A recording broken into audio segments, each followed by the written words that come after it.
national, international, sports, kag entertainment. Aksyon! Balita Evening Edition. Kagkaroon ang inyong news team. Una sa balita, una sa aksyon.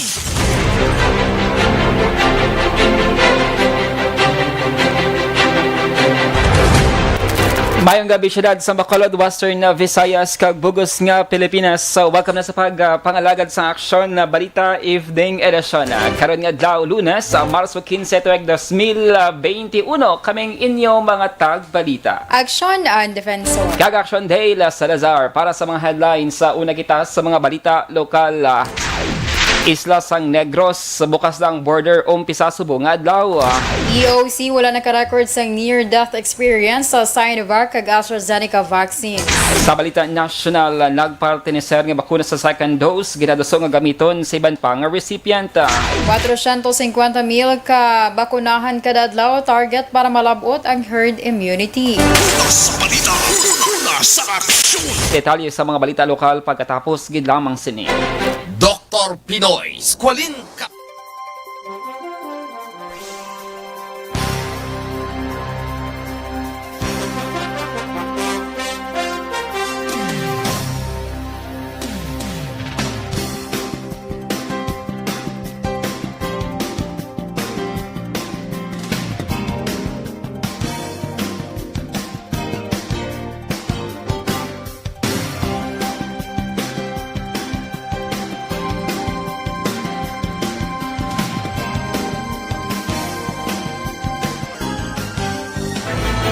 Don't not just throw away questions and statements. Kasma ng aton siling Facebook page pagiya sa Aksyon Radio. Ladies and gentlemen, this is Aksyon Radio Bacolod. Aksyon Radio Bacolod number 1. Nagpanguna ang Aksyon Radio Bacolod sa pinakaulihing survey sang nilsing nga kakuha sang commanding radio station share para sa fourth quarter sang tuig 2020. Kami nagapasalamat sa aton mga kaaksyon sa padayon nga pagsalig kag pagsuporta. DYAZ Aksyon Radio Bacolod number 1 with 40.10% radio station share. Number 2, Bombo Radio, 38.70%. Number 3, RMN Bacolod, 14.50%. Aksyon Radio Bacolod, number 1. During this crisis, the result of the survey proves that Aksyon Radio Bacolod serves the public best and will continue to give you the best broadcasting activities. Madamo nga salamat mga kaaksyon for making us number 1. Aksyon Radio Bacolod number 1. Don't not just throw away questions and statements. Kasma ng aton siling Facebook page pagiya sa Aksyon Radio. Ladies and gentlemen, this is Aksyon Radio Bacolod. Aksyon Radio Bacolod number 1. Nagpanguna ang Aksyon Radio Bacolod sa pinakaulihing survey sang nilsing nga kakuha sang commanding radio station share para sa fourth quarter sang tuig 2020. Kami nagapasalamat sa aton mga kaaksyon sa padayon nga pagsalig kag pagsuporta. DYAZ Aksyon Radio Bacolod number 1 with 40.10% radio station share. Number 2, Bombo Radio, 38.70%. Number 3, RMN Bacolod, 14.50%. Aksyon Radio Bacolod number 1. During this crisis, the result of the survey proves that Aksyon Radio Bacolod serves the public best and will continue to give you the best broadcasting activities. Madamo nga salamat mga kaaksyon for making us number 1. Aksyon Radio Bacolod number 1. Don't not just throw away questions and statements. Kasma ng aton siling Facebook page pagiya sa Aksyon Radio. Ladies and gentlemen, this is Aksyon Radio Bacolod. Aksyon Radio Bacolod number 1. Nagpanguna panguna ang Aksyon Radio Bacolod sa pinakaulihing survey sang ninsing nga kakuha sang commanding radio station share para sa fourth quarter sang tuig 2020. Kami nagapasalamat sa aton mga kaaksyon sa padayon nga pagsalig kag pagsuporta. DYEZ Aksyon Radio Bacolod, number 1 with 40.10% radio station share. Number 2, Bombo Radio, 38.70%. Number 3, RMN Bacolod, 14.50%. Aksyon Radio Bacolod, number 1. During this crisis, the result of the survey proves that Aksyon Radio Bacolod serves the public best and will continue to give you the best broadcasting activities. Madamo nga salamat mga kaaksyon for making us number 1. Aksyon Radio Bacolod, number 1. Don't not just throw away questions and statements. Kasma nga aton sining nga Facebook page pagiya.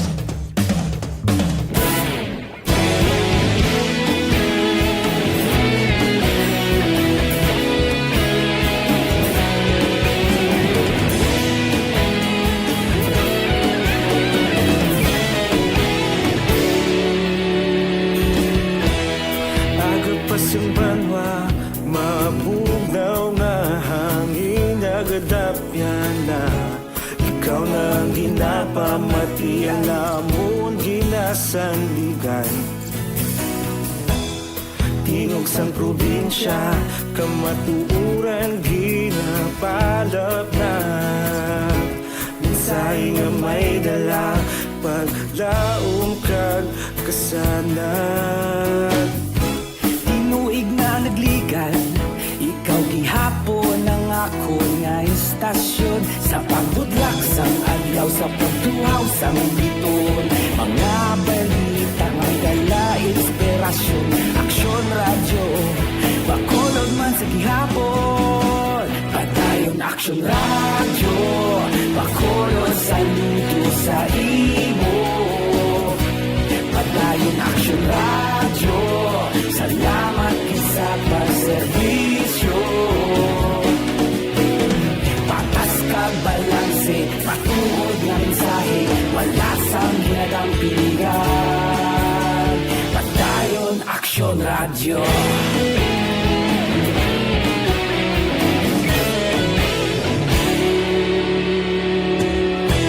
Bacolod nun kag Negros sanon inyong pamatian. Stasyon nga nagapalaplag sang kamatuuran. Mabakod nga prinsipyo, reporter handa sa serbisyo. Kahapon, karon kag sa gihapon, kita magapadayon. Tinuig na nagligan, ikaw gihapon ang ako nga istasyon sa pagbutlak sang adlaw sa pagtuhaw sang biton. Mga balita na may dala inspirasyon, Aksyon Radio Bacolod man sa gihapon. Padayon Aksyon Radio Bacolod, saludo sa imo.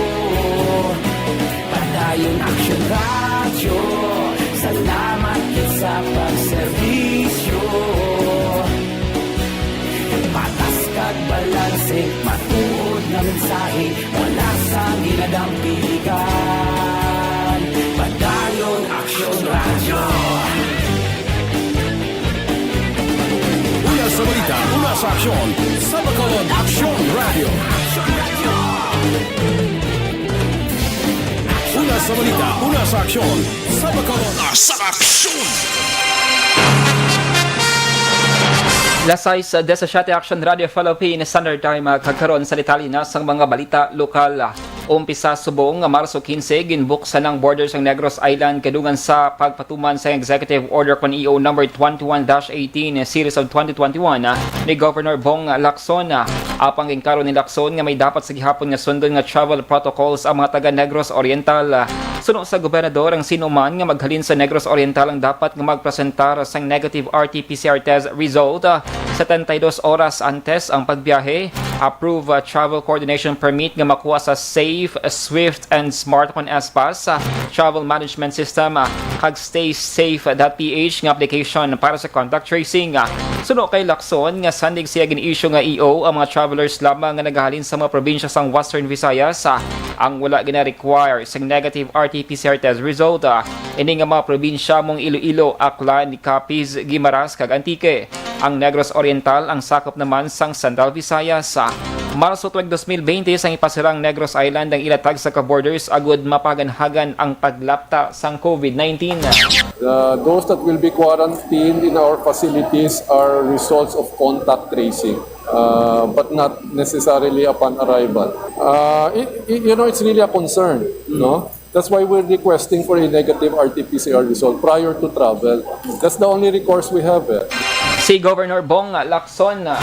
Iga-review sa Bacolod Emergency Operations Center kon EOC ang National Interagency Task Force Resolution 101 nga nagamando sa Uniform Travel Protocol sa talan nga local government unit sa Pilipinas. Sa interview sa Aksyon Hotline, ginpahayag ni EOC Deputy for Medical Operations Dr. Chris Sorongon, gina-require sa gihapon ang mga magasulod sa Bacolod nga nagikan sa guwas ng Region 6 ang negatibo nga RT-PCR test result nga ginkuha 72 oras antes ang pagbiyahe.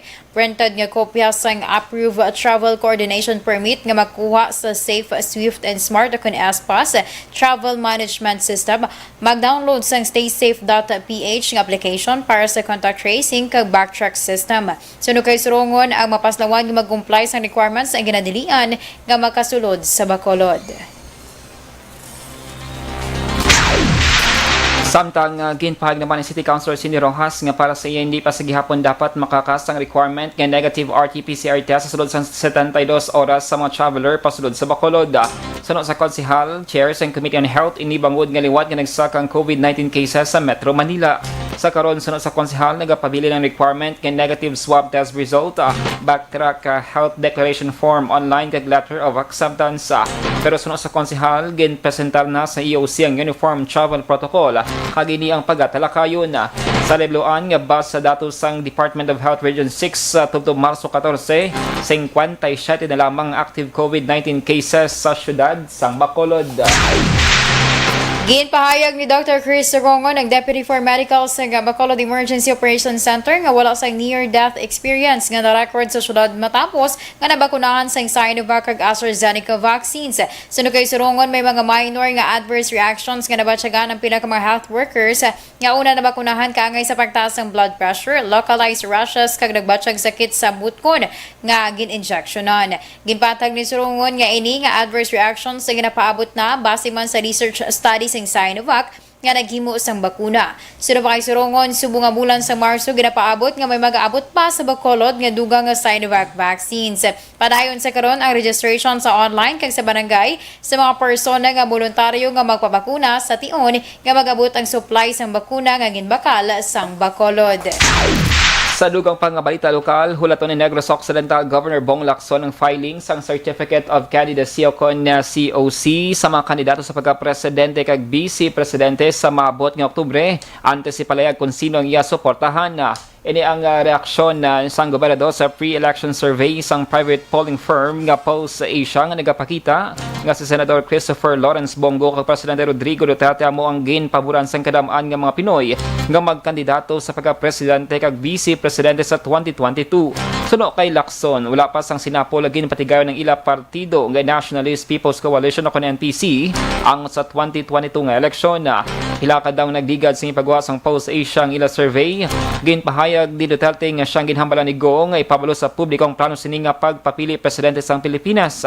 Ini kadugan man sa nagwa nga report angon sa resolusyon sang PDP laban nga nagainganyo kay Duterte sa pagpapili bilang vice presidente.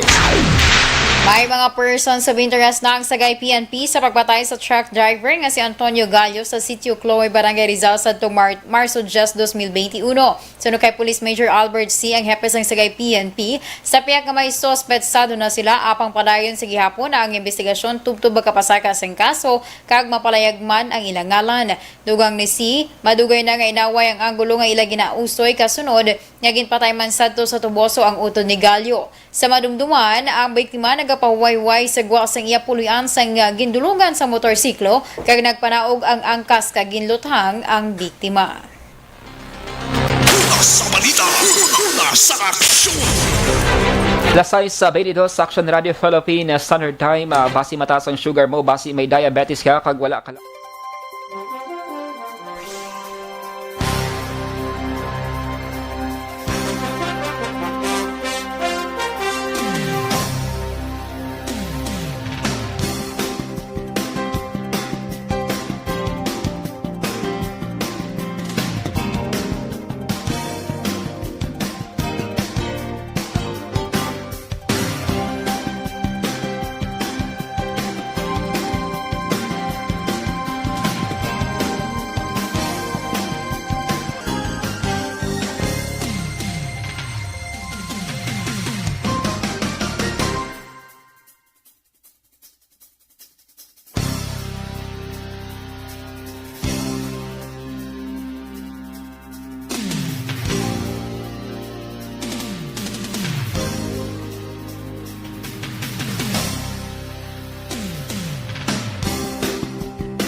Bakit kailangang magpabakuna? Bakit nga ba vaccination? Ang pandemyang ito ay kumuha ng maraming buhay at patuloy pa nitong nilalagay sa peligro ang buhay ng nakakarami. Pinahina din nito ang ating ekonomiya at maraming Pilipino ang nawalan ng trabaho dahil dito. Sa pagkatuklas ng bakuna laban sa COVID-19, nagkaroon tayo ng oportunidad na malabanan ang pandemyang ito. Sa tulong ng mga bakuna, ay may iwasan natin ang sintomas ng impeksyon at posibleng maiwasan din ang malalang impeksyon at matigilan ang pagkalat nito. Gayunpaman, gaya ng iba pang mga bakunang ginagamit sa nagdaang dekada, ang abilidad nitong protektahan ang ating komunidad ay tataas lamang kung hindi bababa sa 70% ng ating populasyon ay bakunado. Halimbawa, kung ang iyong barangay ay mayroong 100,000 katao, hindi dapat bumaba sa 70,000 ang dapat mabakunahan upang matiyak na proteksyon ang buong komunidad. Kaya ating tandaan, ang pagbabakuna ay hindi lamang para sa iyo o sa iyong pamilya. Ito ay para din sa iyong barangay, lungsod at probinsya. Tara, sa Vida Vaccination! Aling mga bakuna ang gagamitin sa Pilipinas? Sa ngayon, may limitadong supply ng bakuna sa buong mundo. Sa katunayan, halos 80% ng stock sa buong mundo ay nabili na ng mga mayayamang bansa.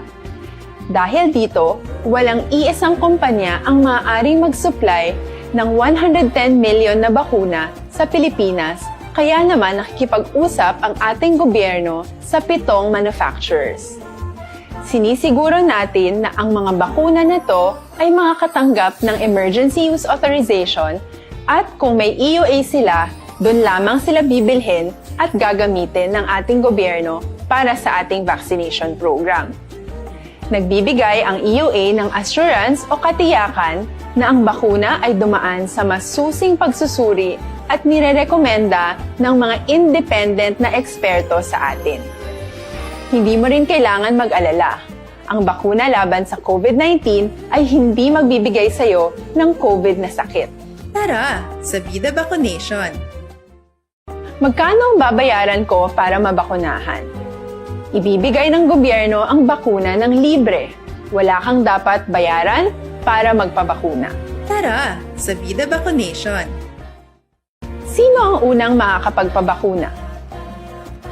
Dahil kailangan nating masiguradong patuloy na makakapagtrabaho ang ating health system para maalagaan tayo, ang mga medical frontliners ang unang makakatanggap ng bakuna.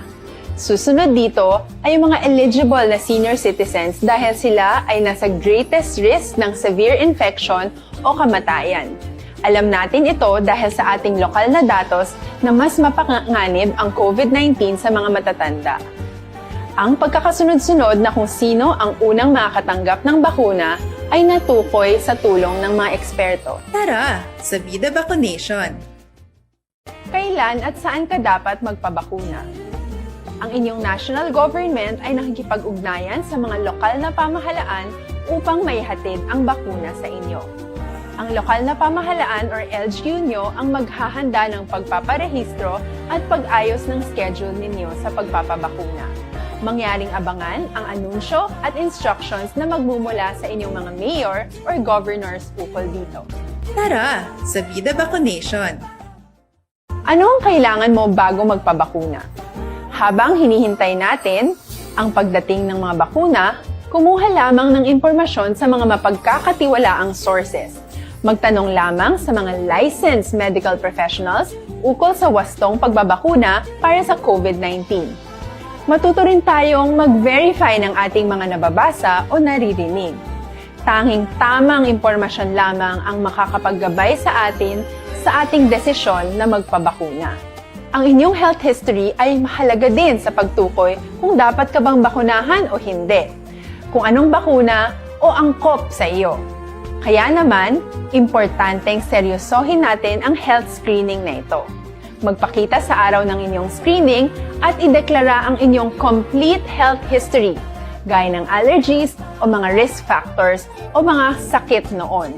Masusuri ka lamang ng tama ng isang health professional kung ibibigay mo ang mga hinihiling na impormasyon. Kung hindi ka naman sumailalim sa screening, hindi ka maaaring i-book o i-schedule para sa pagpapabakuna. Tara, sa Vida Vaccination! Ano ang kailangang gawin sa araw ng pagbabakuna?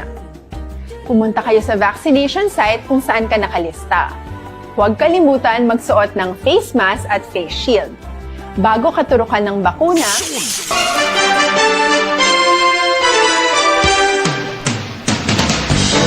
Lasay si Media Action Radio Philippines Standard Time kagkaroon sa detalye nasang balita national. Nanawagan si Anay Health Secretary kagkaroon Iloilo Representative Janet Garin sa gobyerno gagamito ng available na COVID-19 vaccine na good mabakunahan ng mas madamo pang individual. Suno kay Garin, importante ang pagpabakod sa immunization coverage kagin pahayag nga ang gintigana para sa ikaduwa nga doses dapat i-utilize bilang first dose agud madugangan ang mga recipient. Suno kay Garin, 28 kadlaw pa antes ihatag ang ikaduwa nga dose kag 4-12 ka semana naman para sa AstraZeneca nga ginakabig nagakaigunagod mabiyahe ang 1.4 million ka doses ng Sinovac. Ginhimo ni Garin ang panawagan kasunod nga na-detect ang Brazil variant sa pungsod.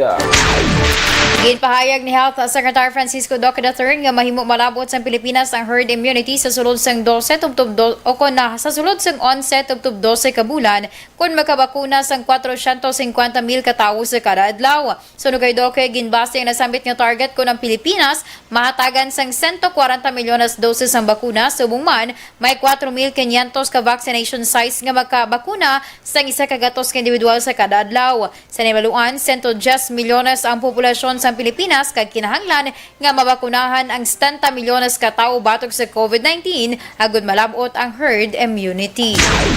Sa dugang balita national, naging klaro ni Presidential Spokesman Harry Roque ang pagsaka sa kaso sa COVID-19 sa Pilipinas isa ka tuig halin sang ginpatuman ng lockdown ng may angon sa bagong variants kag hindi bangot nga napaslawan ang gobyerno sa pagtingwa nga matap na ang virus. Kaning reaksyon ni Roque hangot sa trending sa karon sa Twitter nga hashtag Duterte Palpak matapos makarekorda sang masobra 4,000 ka bago nga kaso sa pungsod sa nagligad nga semana. Sulo kay Roque kun lantawon ang datos na panubo ng kaso kag subong lamang nga bulan sa Marso sang liwat nga nagsaka bangod sa na-detect nga mga bagong nga variants. Sa naibaan nga lakip sa mga bagong nga variants amo ang na-detect sa United Kingdom, South Africa kag Brazil. Lasay sa 32 Aksyon Radio Philippines Standard Time. Las 8:33 sa Aksyon Radio Philippines Standard Time. I-check nato ng Patrol Action An. Meron sang flash report si Aksyon John Diaz. Aksyon John, good evening, please go ahead.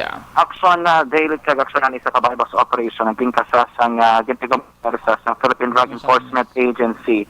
Pero Special Enforcement Team kaga Police Station number 3 sining agad sa area mismo sang Torok Langis. Sa kapinis ang barangay Banago Surad sang Bacolod. So, nga matunion, makita natin dahil may pila na ka mga recoveries, no, ikibutangan sa markings, ang mga otoridad, may isa diri kadako nga process sa isang suspected shabu, more or less, mga 10 grams ini siya. And then may mga tatlo, diri ka para mga process sa isang illegal nga droga, aksyon na diri nga na-recover din at mga otoridad plus ang mga drug paraphernalia.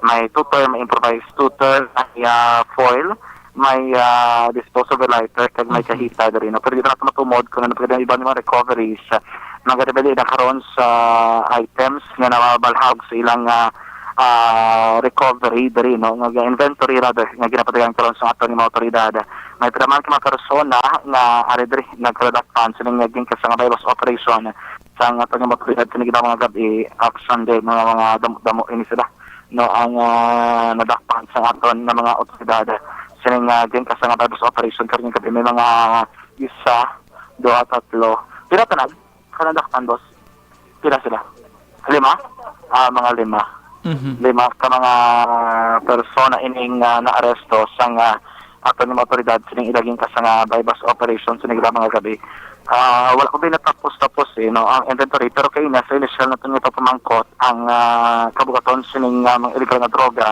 nga na-recover sa otoridad nag-bought 12 grams estimated market value sining nagadagat man sa masobra 80,000 pesos. As what I have said, joint operation ini siya pero i-check tabi ang station number 3. Sir? Okay. Kamay lang. Check lang mo.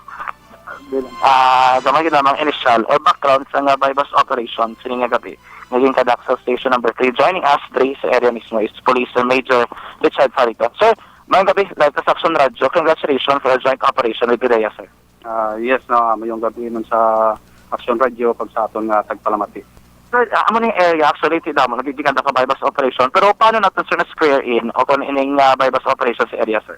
Yes, tungod nga aton nga sa police station na makita naton nga kulang kita sa tawo. Lack of personal, that's why nga tungod man sa aton nga koordinasyon kag maayo nga relasyon sa PDEA. So kami nag-join kami sa nila nga kung pwede mabakapan kami nila no para sa pag-conduct namon sa bypass ng area ket mo nakabalik naton nga diri kabudlay na diri doon ang Turok Langis. Okay. That's why nga naging madinalagon ang aton operasyon kag nadakpan na tigayon nato ng pagbayba sa aton subject no nga si Bago Makilis no nakuhaan naton sang more or less 12 grams of suspected shabu and the same time with street value of more or less 80,000 pesos. Pero ini sir anong kategorya sa ganong background o characteristics ng tao? So para ang aton nga subject no wala ni ma-include sa aton workplace station train. Okay. Apang mayara na kami kung kay nang impormasyon ni siya engage sa illegal trade no sa ginapatihan nga shabu no o kun illegal drugs. Okay. So that's why sa madugay naton mga pag-monitor, subong naton na paano na tigayon ang baybag pasok sa aton nga estado kag opportunity nga nangin madinalagon man. More or less, sir, anong area ni makabig drug din or hindi? Yes, ang naton ay na kuhaan naton nga kamalig, no? Hindi man naton mambal na bakina, no? Kaya medyo hayop-hayop lang. No, nagka-survey nga drug din sa sining area. Sir naman, by the way, drug din, kay last time nadakpan dre. Meron sa Piakto, sir, dre sa area, doon ka sa lang. Yes, isa man sa ilang strategiya para nga hindi ma-monitor sa mga operatiba or ahensya no sa gobyerno nga kapatigayon sa pag conduct operation against illegal drugs nga saylo kung magpangita man sang strategic area nila nga hindi sila dali-dali madakop. So 5 kinisra, sir? Yes, so 5 na nga aton mga subong nakaladakpan. Thank you, sir. Congratulations. Thank you, man. Thank you. Aksyon, Direct Action and Police Major Richard Farito, ang Station Commander sa Station Number 3. So, di ginawa ito kay karon pagbalik natin, reserve na kami News and Public Affairs Program sa Aksyon Radio, kung ano ito sa statement ng bahing sa PDSet, ilang abusan nga detalye sa nilaging kasama virus operation, sinigil lamang hapon. Flash report, gikan sa patrol, ang taglibot sa Bacolod Aksyon John Diaz, unasan ito na sa Aksyon sa Bacolod Aksyon Radio. Sa balita, sa aksyon! Lasay sa 38 sa Aksyon Radio Philippine Standard Time. Madamang salamat Aksyon John Diaz sa dugang detalye sang bypass operation sa pagpangalagan sa aksyon firing line. Sa dugang nga balita national, ginasuportahan ni Anay Senator Lauren Legarda ang panawagan niya kinahanglan pabakuron ang mga programa para sa sektor sang agrikultura. Suno kay Legarda, importante nga mahatagan sang pagtamod ang ini nga sektor, ilabi na sa karon nga panahon sa pandemya sa diin kinahanglan nga siguruhon ang food security sang pungsod. Sa pagdumdum sa International Women's Month sa karon nga bulan sang Marso, ginaduso man ni Legarda ang partisipasyon sa mga kababainhan sa sektor sang agrikultura pagi sa pag-inganyo sa mga kababainhan nga mangin access sang nagkalain-lain nga programa sang gobyerno pareho sang convergence project sang DOLE kag sang Department of Agriculture sa diin nagahatag sang financial, technical, training kag logistical assistance sa mga ahensya sa mga mangunguma kag agricultural workers. Dugang pa ni Legarda ang pag-invest sa agrikultura ang mahimo man nga solusyon sa pagsaka sang unemployment o kung kakulang sang trabaho sa pungsod. Sa madumduman nga sining karon lamang ginreport sang Philippine Statistics Authority nga 4 ka milyon ka mga Pilipino ang wala sang trabaho sang Enero sining nga tuig. Sa balita, sa aksyon! Lasay sa 40 Action Radio Philippine Standard Time, D3 Bayong mga kaaksyon ang D3 Bayong mayara sang extra virgin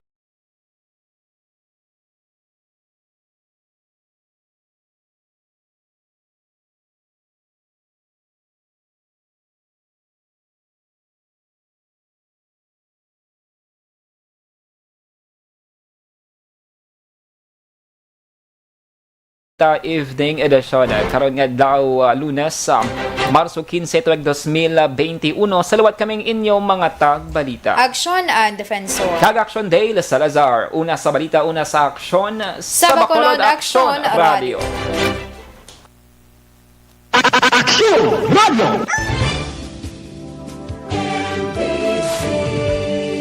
Manila Broadcasting Company. Sa balita, komentaryo, isyu, serbisyo publiko. Aksyon Radio! Sa Bacolod, Aksyon Radio!